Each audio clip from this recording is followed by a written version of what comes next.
So my project had a mission, but even as much a hypothesis. And that hypothesis was, can we engage stakeholders and the public alike directly to have them conform and understand and appreciate the efforts being made in sustainability in bioenergy across the nation, no matter what part of the country they live. It's not simply Iowa and corn, as a lot of people are really led to believe and would think. So we're not special. If you look at these individuals and think about the breadth of experience and knowledge they have, some of them are in agriculture, some in forestry, decades of experience of their knowledge.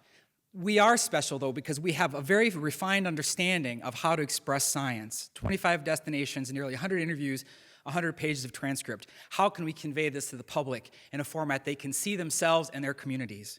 There are 3 pillars of sustainability that I need to try to express: environmental, the air, the soil, and water, how bioenergy itself can be proactive to maintain those 3 things. Economics in terms of growth and potential in communities for new businesses and for them to thrive and survive.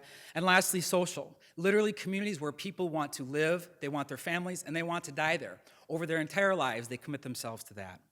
So we started in the Southeast trying to describe how people in the communities themselves provide things like vegetative waste, providing a feedstock for fuel and bioenergy.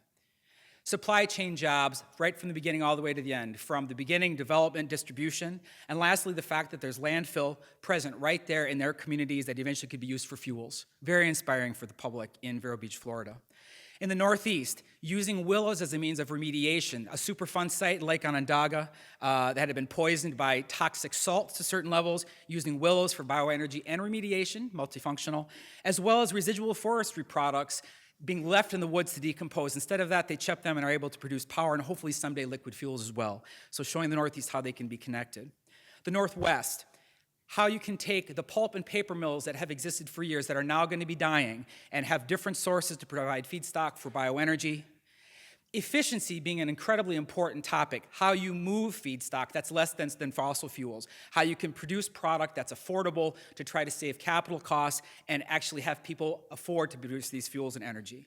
Then, of course, the Midwest, the first place you might think for bioenergy. Farmers gaining more income from sustainably harvesting and collecting their crops, but also residues from that, for instance, for corn, switchgrass, and other types of biocrops. And of course, in that sense, how these communities can grow and thrive and survive, bringing in new businesses as well as residents. So here's our wordle, describing, interestingly enough, an equivalent theme all across the board, but words like think, sustainability, feedstock, bioenergy, and topics that really have been recurring themes. If our companies and our locations are successful, so are we. And no matter where you live, we have a common atmosphere. Lastly, there's no real such thing as waste. All waste can be produced into fuels and energy. Sustainability truly being about people, that was the basis for this project. This video is now live on YouTube as well as on energy.gov on our rotator.